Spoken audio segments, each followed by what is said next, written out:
Welcome to the Software Process and Measurement Cast number 801.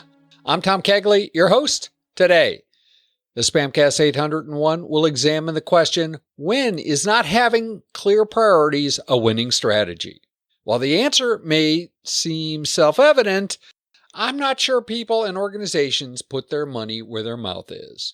We also have Kies Kostaqi's You're Not Alone column. This installment highlights the soft skills required to be an effective Scrum Master. Soft does not mean unimportant or easy to develop. As you know, Jeremy Willets and I wrote Mastering Work Intake. How can you help spread the word about Mastering Work Intake? The best way is to leave a review on Amazon, Goodreads, or wherever you buy your books. Reviews increase the likelihood that someone like you already like the book, will discover the book. One more item on the Mastering Work Intake count. Jeremy Willets and I have opened up the registration for our second cohort to help you learn to tame the work intake beast. The workshop will run from May 31st to June 28th in 5 manageable segments. For more details, hop over to our Maven site for more information and sign up, or just sign up for the mailing list so that we can tell you when we have new offerings around Mastering Work Intake.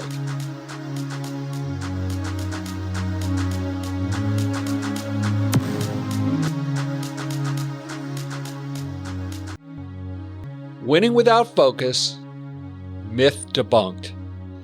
Mastering Work Intake from Chaos to Predictable Delivery identifies 9 core principles of work intake. They are prioritization, control, transparency, consistency, frequency, preparation, respect, consequences, and ownership. In good work intake, regardless of the organization level or role, these principles need addressing in some manner or chaos will result. Context and role will provide input into how to address these principles. Jeremy Willets and I strongly suggest that you can't etch how you will address these principles in stone and never reconsider. Life is too variable and complex. What is immutable is the need for a structure that considers how to address each principle. The 9 core principles apply to the 9 core principles. Recently, I heard this statement, when does not having clear priorities create a winning strategy? Putting my 2 cents in, I interjected, clear priorities are important. And that's why we put prioritization first in the 9 core principles, by the way. Priorities provide focus and direction. Priorities help you concentrate efforts on the most important task. Without clear priorities, it's easy to scatter resources and energy and people, making it difficult to achieve any goal effectively. Decision making. Clear priorities guide choices, especially when faced with compelling demands. Without them, you might make decisions that aren't aligned with your ultimate objectives. Efficiency and resource allocation. Priorities allow you to allocate resources, time and money, and people strategically. Without clarity, you risk wasting resources and people on unimportant tasks. The benefits of clear priorities are undeniable. Would you want a leader who wants to adopt a random walk approach to work they accept or in the order they address that work? I sure wouldn't. The argument against clear priorities comes from those who suggest that clear priorities are impediments in scenarios where flexibility, adaptability, and opportunism are paramount. In webinars and conferences, I've heard speakers suggest that clear priorities strike at the heart of team-based Agile.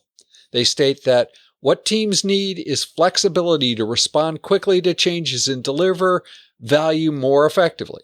They base their argument on the second principle in the Agile Manifesto, which they believe eschews clear priorities. The principle states, welcoming changing requirements even late in development. Agile processes harness change for the customer's competitive advantage. The chant is that we live in a world of volatility, uncertainty, complexity, and ambiguity, VUCA. Constant, unpredictable change is now the norm in certain industries and areas of the business world. Therefore, clear priorities are a hindrance. Frankly, the arguments are vacuous. Agile embraces change, but nowhere does any doctrine state that if you have a clear priority today, a change in context doesn't let you change to a new clear priority tomorrow, or even later in that afternoon. What the manifesto does is to clearly link the needs of the business to what is being developed, generating the clearest vision and priorities possible in any given environment. When aren't clear priorities needed for a winning strategy? Rarely. And when it does, you need to determine if you're just being lucky. Next, we'll apply the 9 core principles of work intake to evaluate scenarios of work intake under VUCA scenarios. Thoughts, comments, all welcome. Please feel free to reach out to us at spamcastinfo@gmail.com. We look forward to the conversation.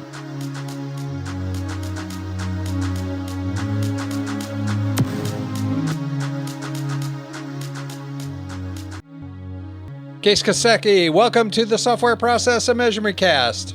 Very nice to be here, Tom. Hey, Kies, it's Yes. It's probably snowing. Is it? It could be. It could be. I haven't looked outside yet. I have my blinds down, so I can't see it. Yeah. Well, it could well be by now. It could, yeah. And it wouldn't surprise me. I'm in Chicago, so it always snows here, even in the middle of summer. Well, there you go. So, Kies, your column, You Are Not Alone, I think is really, I think it hits a real emotional string with people. Today, I think a couple of months ago, we talked about soft skills. And, soft skills, sponges and, I don't know. I don't know what soft skills are. For someone who's going to be or is a new Scrum Master, what are these soft skills that you're talking about? Yeah, and again, we talked about it as well on our latest podcast and session, and we talked about active listening. I think that's a big piece. When you are a Scrum Master, you need to be active listening to the people in your team or to the people that you work with and really understand where they're coming from. And that also leads to empathy.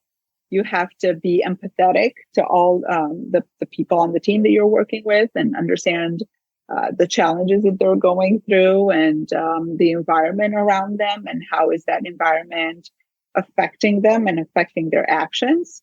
I think we have to put ourselves as Scrum Masters outside of that whole emotional baggage, in the sense that we shouldn't think that somebody is behaving in a certain way because they have something against you as a person, and think about that. What is happening around them? What is happening around you that it's causing that behavior? And it could be anything, right? It could be they're resistant to change. They don't want to change the way that they were doing things before because maybe they're afraid of the consequences. So we really have to think about them and put ourselves in their shoes so that we can provide some advice and coaching as Scrum Masters in their situation, if they're open to it. If they're open to it. Yes. Look, we might come back to that in a second. How did you learn active listening? Well, it was not, I was not born with it. It takes practice. It takes practice. And my God, if my dad listens to this, he'd be like, I still tell her to listen. So in our conversations, we have really heated conversations in a good way, right? We're trying to bounce ideas off of each other when we talk. And he always tells me, let somebody finish what they're trying to say or what they're trying to convey. Because maybe at the same time that they're talking, they're trying to think of a specific way to say things. So let them finish and see where they want to go, and instead of and we talked about clean language before together, and yes. I think that's very important with active listening, because if you're you have something in your mind going on for a specific situation, right? You have a viewpoint. If you're trying to move those people towards that, I think you will lose their perspective. So really actively listening to what they're saying and not providing that solution up front is very important to even let them put their thoughts together. So I think that's a huge benefit. Why can't I just tell people what to think?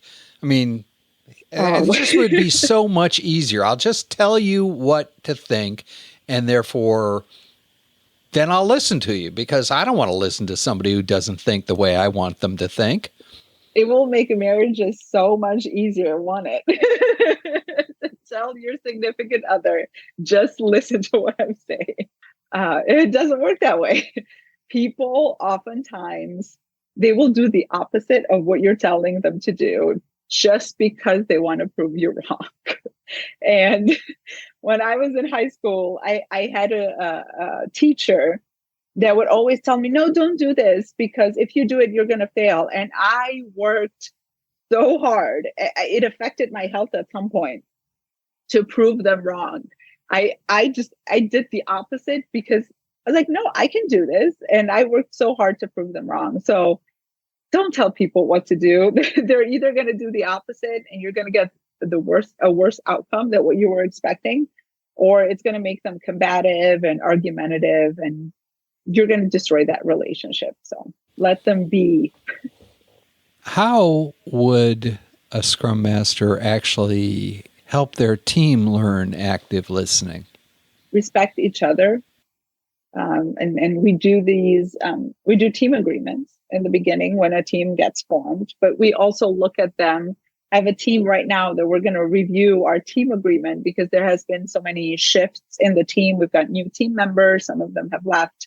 So maybe that team agreement it's not what it should be anymore. Maybe they've changed their minds about some things. One of the bullet points or topics that we put in our team agreement is respect each other and our different viewpoints. And I think that goes back to active listening too. How do we collaborate better? Because if you listen to what people have to say, even the quiet ones that need some time to collect their thoughts, provide that avenue for them. You might be the one person in the team who's always talking and providing solutions and trying to fill the void. That is me, because I'm always right. Yeah. But there might be a team member that, has a lot to offer. So give them a chance to speak. And you might discover something or a viewpoint that you never thought of, and it could give you that solution to a problem you're trying to solve. So I think we should respect each other. That's what it comes down to. That whole introvert who really needs time to chew on things before they can talk to them. What's a good technique for dealing with that? If you're in a meeting, can you give somebody a half hour to chew on it before you actually come to a consensus? Yeah, no, I think that would be too much time. But what you can do before that is, if you're going to have a specific meeting with an agenda in mind, try to provide that beforehand. It helps them read through the agenda, read through what is the outcome of that meeting, and it helps them think through the process. They might come down with some written items beforehand that they've thought about and they've had their own personal time to think about. So that would help them a lot. Also, if you need a specific thing from them or something that they're working on, or just need to hear from their expertise on a certain topic, give them a call, have a quick chat. That always helps. Try to relay what you're trying to get from them so they can understand that and understand your expectations. You give them a chance to think as well. I wouldn't do email because it's too formal and it's like you're requesting them to do this and it's part of their responsibility. Make it more informal. Just say you value their opinion and you're just trying to get some ideas around this topic. So, how about empathy? Is empathy something that can be learned? That's a good question.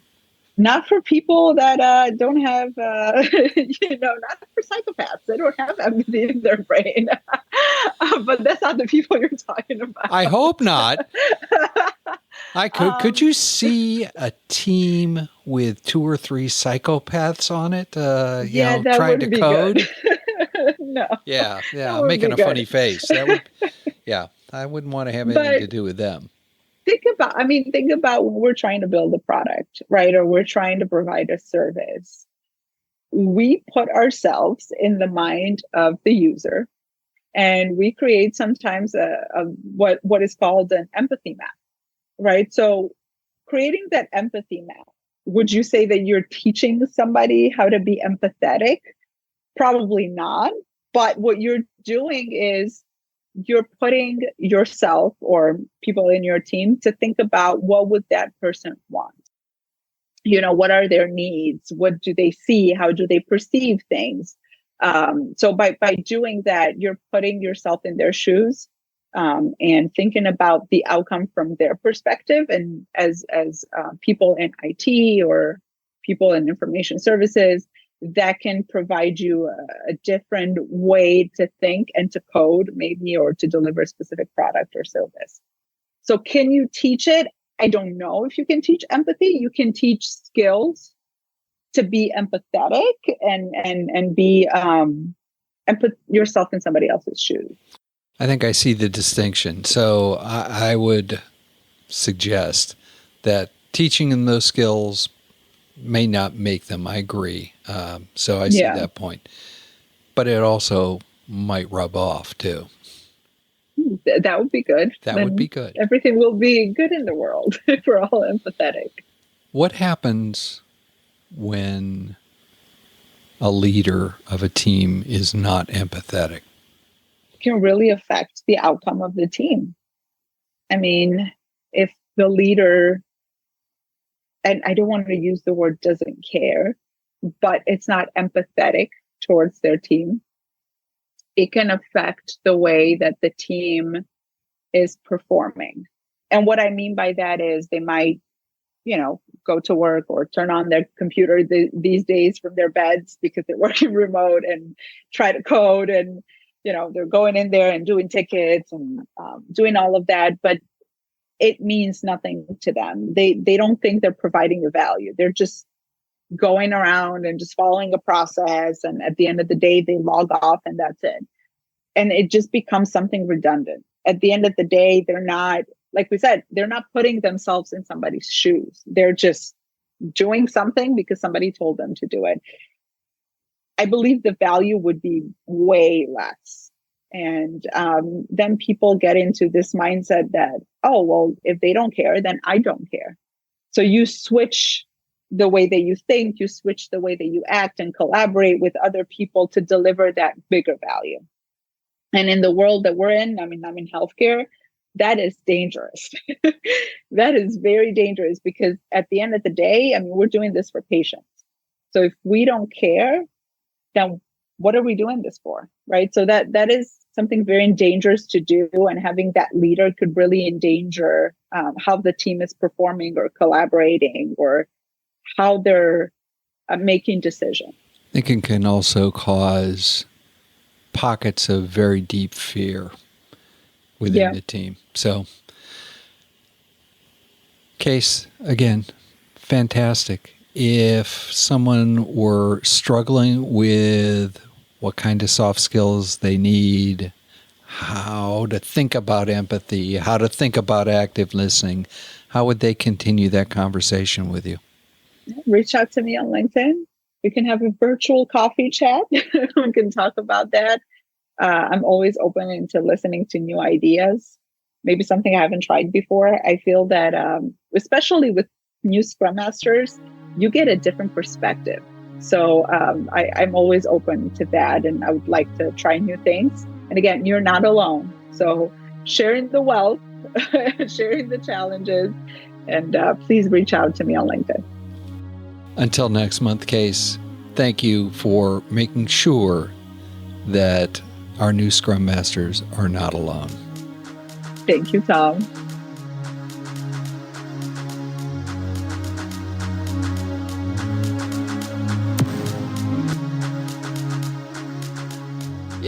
In Reread Saturday News, Chapter 2 of Deep Work, Rules for Focused Success in a Distracted World by Cal Newport is titled Deep Work is Rare. It should be subtitled either, and that's your own fault, or stop doing what everyone else is doing. Read the chapter, this week's reread post, and then contemplate. Remember, buy a copy of Deep Work and read along. Links in the show notes to buy a copy and all of the installments in this reread. In the Software Process and Measurement Cast number 802, Mark Metz, Jeremy Willets, and I discuss, is Agile still a movement or has it reached middle age? You know, dad pants, mom pants, that kind of stuff. Will it be wailing and gnashing of teeth, hand-wringing and sullen withdrawal, or pragmatism and philosophy? Listen and find out. If process improvement is a never-ending journey, why do so many people ask, are we there yet?